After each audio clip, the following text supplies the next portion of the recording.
नमस्कार बच्चों, केंद्रीय विद्यालय बरगढ़ के ई शिक्षा सत्र में आप सभी का हार्दिक स्वागत है।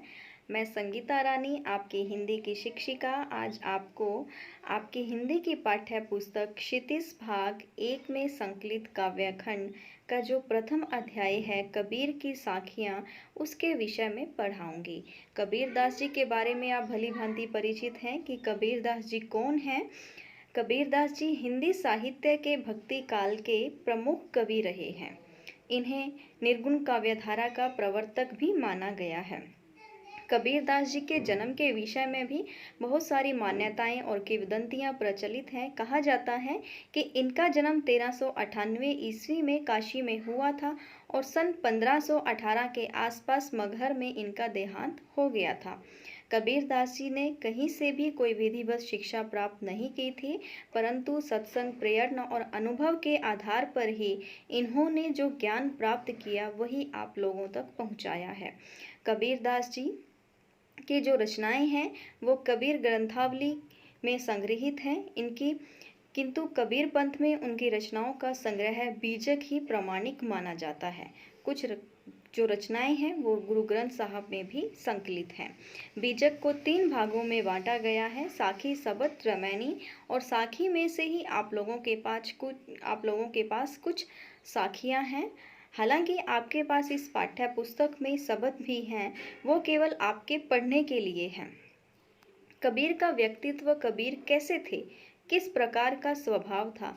कबीर का व्यक्तित्व क्रांतिकारी था। राम और रहीम की एकता में विश्वास रखने वाले कबीर ने ईश्वर के नाम पर चलने वाले पाखंड, भेदभाव, कर्मकांड आदि का विरोध किया। इन्होंने काव्य में सामाजिक भेदभाव से मुक्त मनुष्य की कल्पना की। कबीर ने दार्शनिक चिंतन को भी अत्यंत सहज रूप में अभिव्यक्त किया है। अब हम साखियां पढ़ेंगे। मानसरोवर सुभर जल भर, हंसा केली कराही, मुक्ता फल मुक्ता चुगे, अब उड़ी अनंत न जाही। मानसरोवर मन रूपी सरोवर, सुभर अच्छी प्रकार से भरा हुआ, हंसा हंस, केली कराही केली क्रीड़ा करना, खेलना, मुक्ता फल मोती, मुक्ता चुगे मुक्त होकर, आजाद होकर, स्वच्छंद रूप से, अब उड़ी अनंत न जाही, अब कहीं और नहीं जाना चाहते हैं। मानसरोवर सुभर जल भर, हंसा केली कराही। कबीरदास जी कह रहे हैं कि जो मन रूपी सरोवर है वो अच्छी प्रकार से भरा हुआ है, जल से पूरी तरह से परिपूर्ण है। हंसा केली कराही, और उसमें हंस जो है वो क्रीड़ा कर रहे हैं, खेल रहे हैं। मुक्ता फल मुक्ता चुगी, और वो हंस मुक्त होकर स्वच्छंद रूप से इस सरोवर से मोती चुग रहे हैं। अब उड़ी अनंत न जाही, और ये हंस अब इस सरोवर को छोड़कर कहीं और जाना नहीं चाहते हैं। जिस प्रकार भक्त जो है वो प्रभु भक्ति में लीन हो गया है और उसी में ही आनंद मान रहा है, आनंद कर रहा है, क्रीड़ा कर रहा है, और उस प्रभु भक्ति को छोड़कर कहीं और नहीं जाना चाहता है। प्रेमी ढूंढत मैं फिरूं, प्रेमी मिले न कोई, प्रेमी को प्रेमी मिले, सब विष अमृत होई।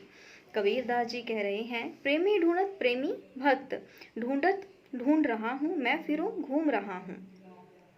प्रेमी मिले न कोई, प्रेमी नहीं मिला है, भक्त नहीं मिल रहा है। प्रेमी को प्रेमी मिले, और प्रेमी को, भक्त को जब सच्चा भक्त मिल गया है, सब विष अमृत होई। सभी जो दुर्भावनाएं हैं, जो विष, वो है अमृत हो गया है। प्रेमी ढूंढत मैं फिरूं, कबीरदास जी कह रहे हैं कि मैं सच्चे भक्त को ढूंढने के लिए निकला हूँ। प्रेमी मिले न कोई, लेकिन फिर भी मुझे कोई सच्चा भक्त नहीं मिला है, कोई सच्चा प्रेमी नहीं मिला है। प्रेमी को प्रेमी मिले, और जब मुझे सच्चा प्रेमी मिल गया है, अर्थात सच्चा भक्त मिल गया है, उससे मिलकर, उस सच्चे भक्त से बातें करके, वार्तालाप करके, मेरी जितनी भी दुर्भावनाएं थी, जितनी भी वासनाएं थी, वो सब क्या है, अमृत हो गई हैं। हस्ती चढ़िए ज्ञान को, सहज तुलीचा डारी, स्वान रूप संसार है, भूखंड झक मारी। हस्ती चढ़िए ज्ञान को, कबीरदास जी कह रही हैं कि ज्ञान रूपी हाथी पर चढ़कर, हस्ती हाथी, चढ़कर सहज सहज भक्ति, सहज रूपी भक्ति, दुलीचा आसन डारी डालना, स्वान कुत्ता, संसार संसार, भूकन भौंकना, दे झक मारी झक मारना, ऐसे ही समय बर्बाद करना। कबीरदास जी कह रहे हैं कि हे मनुष्य, तू अपना समय बर्बाद मत कर। तू अपनी ज्ञान रूपी हाथी पर चढ़कर उस पर सहज भक्ति रूपी आसन चला डालकर आराम से चल। स्वान रूप है संसार की, ये संसार तो एक कुत्ते के समान है। जिस प्रकार हाथी जब चलता है तो कुत्ते उसको देखकर भौंकते हैं, वैसे ही जब तुम प्रभु भक्ति में लीन हो जाओगे तो ये संसार तुम्हें देखकर ऐसे ही भौंकेगा, अर्थात ऐसे ही झक मारेगा, ऐसे ही तुम्हारा समय बर्बाद करेगा। परंतु तुम्हें अपना समय बर्बाद नहीं करना है। पखा पखी के कारणे सब जगत रहा भूलान, निरपख होई के हरि बजे सोई संत सुजान। कबीरदास जी कह रहे हैं कि पक्ष विपक्ष के कारण, पखा पखी पक्ष विपक्ष के कारण सब जग रहा भूलान, सब जग पूरा संसार भूल गया है। निरपख होई के निरपख निष्पक्ष होकर हरि भजे, हरि भजना भगवान को याद करना, स्मरण करना। सोई संत सुजान, वही संत सुजान है, वही सच्चा ज्ञानी है, समझदार है। कबीरदास जी कह रहे हैं कि यह संसार जो है वो पक्ष विपक्ष के चक्कर में पड़ गया है, सब जग रहा भूलान। और इस पक्ष विपक्ष के चक्कर में पड़कर जो संसार है वो भगवान को भूल गया है। निरपख हुई के हरि भजे, कि जो सच्चा भक्त निष्पक्ष होकर भगवान को भजेगा, भगवान का स्मरण करेगा, वही सच्चा ज्ञानी कहलाएगा।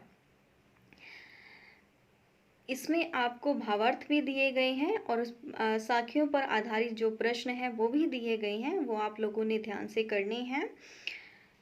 अगली साखी है, हिंदू मुआ राम कही, मुसलमान खुदाई, कहे कबीर सो जीवता, जो दुहू के निकटी न जाई। कबीरदास जी कह रहे हैं कि हिंदू मुआ मर जाना, राम कही कहना, मुसलमान खुदाई खुदा, कहे कबीर कह रहा है कबीर, सो जीवता जीवित रहता है, जो दुही के निकट, जो दोनों, दुही मतलब दोनों, निकट पास। कबीरदास जी कह रहे हैं कि हिंदू जो है वो राम राम कहता हुआ मर गया है, मुसलमान खुदाई, और इसी प्रकार मुसलमान भी खुदा को जपते जपते, खुदा को याद करते हुए इस संसार से विदा हो गई हैं। कहे कबीर सो जीवता, लेकिन कोई भी उनमें से जीवित नहीं रह पाया है, कोई भी अभी तक प्रासंगिक नहीं रहा है। क्यों नहीं रहा? जो केवल वही प्रासंगिक रह सकता है जो दोहों के निकट न जाए, जो दोनों के निकट न जाकर केवल भगवान को याद करेगा, धर्म के चक्कर में न पड़कर उस परमात्मा को याद करेगा। काबा फिरी काशी भया, राम ही भया रहीम, मोट चून मैदा भया, बैठा कबीरा जिम। काबा जो मुसलमानों का एक पवित्र स्थान है, फिरी घूमना, काशी भया हो गया है, राम ही भया रहीम, और राम भी जो मेरे लिए रहीम हो गया है। मोट चून मैदा भया, मोट मोटा, चून आटा, मैदा भया हो गया है, बैठी कबीरा जीम खाना। कबीरदास जी कह रहे हैं काबा फिरी काशी भया कि मेरे लिए, जब मैंने भगवान को एक मान लिया है, मैंने ये स्वीकार कर लिया है कि भगवान जो है वो सब जगह विद्यमान है, वो केवल धर्मों में न पढ़कर पूरे संसार में विद्यमान है, और सभी का एक ही भगवान है, चाहे वो हिंदू हो चाहे वो मुसलमान हो, सभी भगवानों का एक ही रूप है।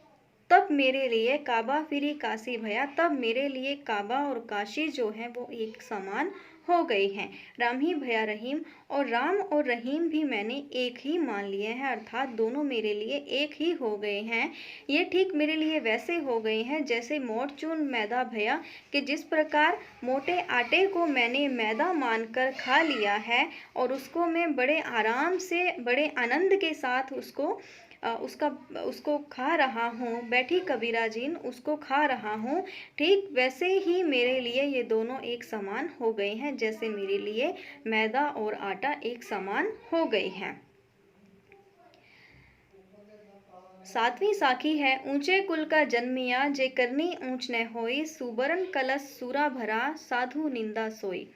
कबीर दास जी कह रहे हैं कि ऊंचे कुल में ऊंचे परिवार में एक अच्छे कुल में जन्म लेना, जाने पहचाने जाने माने कुल में जन्म लेना, जन्मिया जन्म लेना, जय करनी ऊंच न होई। और अगर करनी कार्य जो है आपकी, करने जो है जो कर्म है आपके वो ऊंचे न हो। सुबरन कलश सुबरन स्वर्ण, सोने का कलश कलश घड़ा, सुरा शराब से, साधु निंदा सोई के समान है। ऊंचे कुल का जन्मिया जय करनी ऊंच न होई। यहाँ पर कबीरदास जी कह रहे हैं कि उस मनुष्य का क्या फायदा जो ऊंचे कुल में तो पैदा हुआ है लेकिन उसके जो कर्म हैं वो ऊंचे नहीं हुए हैं। सुबरन कलश सुरा भरा, कि ये तो ठीक उसी प्रकार है जैसे साधु के लिए सोने का घड़ा, और वह घड़ा अगर सुरा से, शराब से भरा हो, कोई मायने नहीं रखता है। ठीक वैसे ही उस व्यक्ति का जीवन भी व्यर्थ है जिसने ऊंचे कुल में जन्म लिया है लेकिन अपने कर्मों के कारण उस ऊंचे कुल को भी नीचा कर दिया है। तो ये थे बच्चों आप लोगों के पास साखियाँ।